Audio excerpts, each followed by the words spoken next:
नमस्कार दोस्तों, आपका स्वागत है हमारे यूट्यूब चैनल डेली ज्ञान ट्रिक्स में। आज हम आप लोगों के लिए लेकर आए हैं यूपी बोर्ड हाई स्कूल का हिंदी पेपर का एनालाइज, यानी कह सकते हैं कि आपका नंबर कितना आया। पूरा पेपर जो है ना उसका सुपड़ा साफ करने, पेपर जांच कर लो क्या आया है। अगर आज आप पेपर दिए हैं हाई स्कूल 10वीं का, तो आप आइए वीडियो में बने रहिए और देखिए कि आपके कितने नंबर बने हैं और कितने आपके गलत हैं, कितने सही हैं। सबकी मैं पूरी जानकारी दूंगा। मैं वही पेपर लेकर आया हूं जो आज हुआ है पेपर।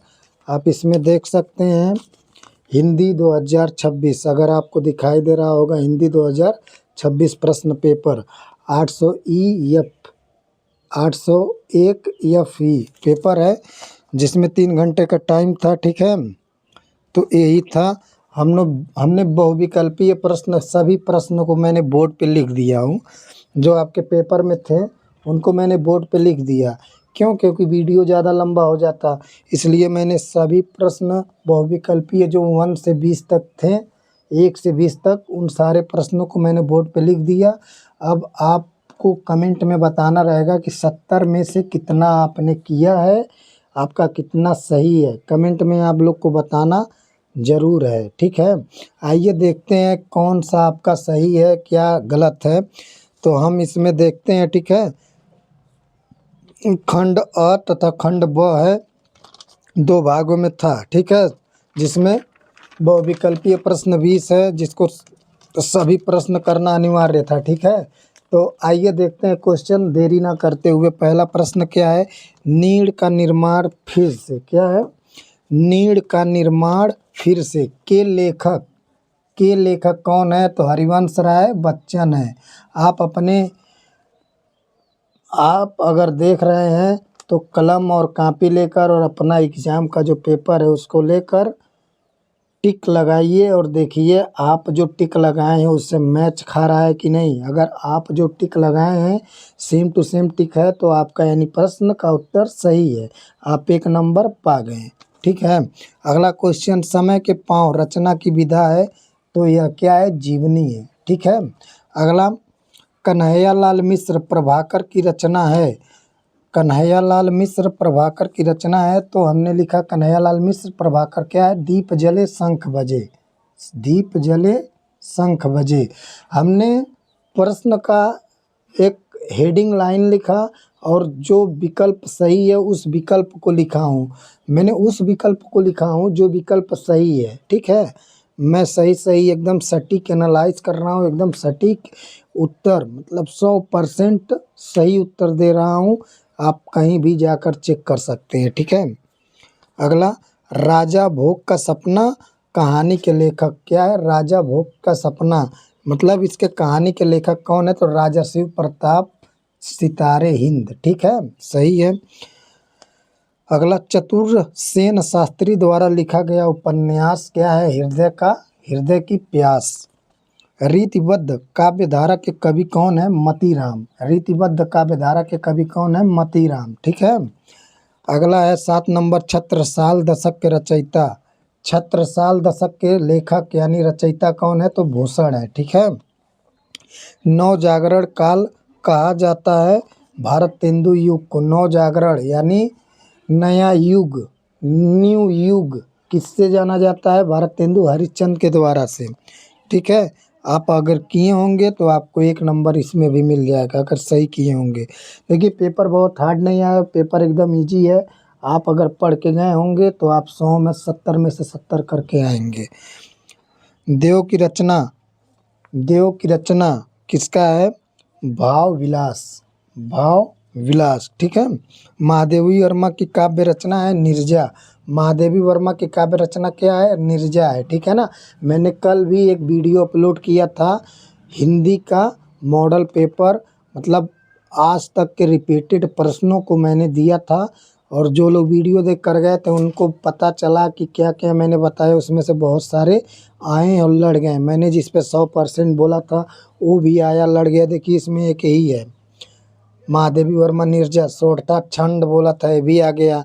इसी तरह आगे इसमें कई प्रश्न हैं जो आए हैं, ठीक है। अगला 11 नंबर करुड़ रस। देखिए रस से भी मैंने बोला था रस से प्रश्न आएंगे, तो आया करुड़ रस का अस्थाई भाव क्या होता है, शोक होता है। करुड़ रस का अस्थाई भाव क्या होता है, शोक होता है। अगला उपमेय में उपमान की संभावना को कहते हैं। उपमेय में उपमान की संभावना को क्या कहते हैं, तो उत्प्रेक्षा अलंकार कहते हैं, ठीक है। अगला सोरठा छंद। सोरठा छंद के दूसरे और चौथे चरण में कितनी मात्राएं होती हैं, यानी सोरठा जो छंद है इसमें दूसरे और चौथे चरण में कितनी मात्राएं होनी चाहिए, तो 13-13, ठीक है ना। 13-13 जो होता है उसमें 4 लाइन का होता है, दूसरा और चौथा चरण में मात्रा को गिनते हैं, ठीक है, वही है। अगला है खड़ानन। खड़ानन समास है, यानी द्विगु समास है, ठीक है। इंद्रदेव का पर्यवाची क्या होता है, सूर्यपति होता है। 16 नंबर अज्ञान में उपसर्ग है, यानी अज्ञान में क्या है, तो उपसर्ग है, ठीक है। ये उपसर्ग भी मैंने बोला था, छपेगा, पेपर में आया है। युष्मद का सप्तमी विभक्ति एक वचन के रूप में। युष्मद जो शब्द है इसका सप्तमी विभक्ति एक वचन में बताना है, तो क्या है, त्वयी। त्वयी, ठीक है। अगला रचना के आधार पर वाक्य को कितने भेद में बांटा गया है, तो 3 भेद में। अगला 19 नंबर वह खेलेगा वाक्य का भाववाच्य वाक्य होगा। वह खेलेगा भाववाच्य वाक्य क्या होगा, यानी इसका भाववाच्य में वाक्य बनाए तो क्या होगा, तो उसके द्वारा खेला जाएगा।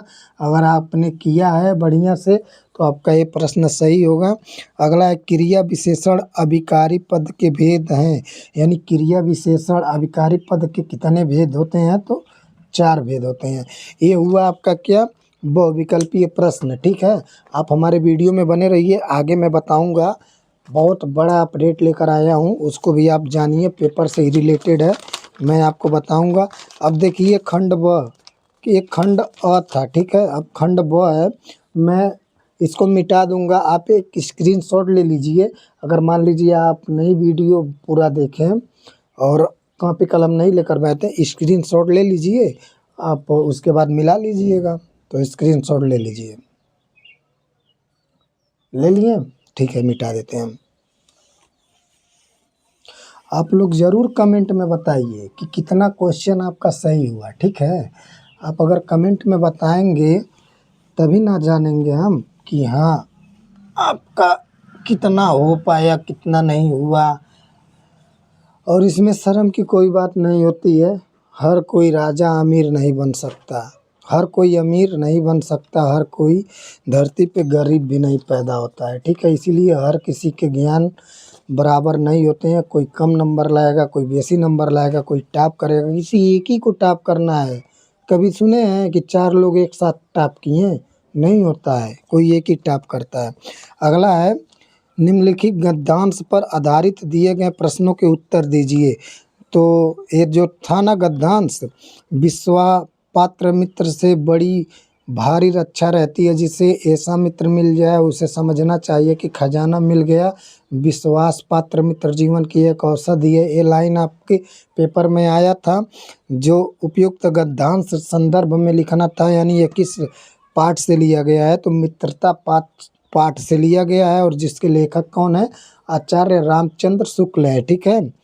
रेखांकित अंश का आपको व्याख्या करना था, जिसमें आप 4-5 लाइन बढ़िया से लिखते तो आप बढ़िया नंबर पाते। 6 नंबर 4 नंबर पा ही जाते हैं। एक अथवा करके दिया था, एक छोड़ एक करना था। ये अगला वाला जो था उसमें पाठ का नाम था, क्या लिखूं, लेखक पद्म लाल पुन्नालाल बख्शी हैं, ठीक है।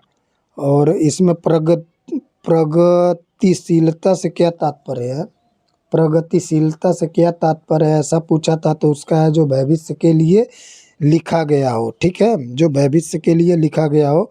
अगला पद्यांश है जो कविता पे आता है, पोयम पे।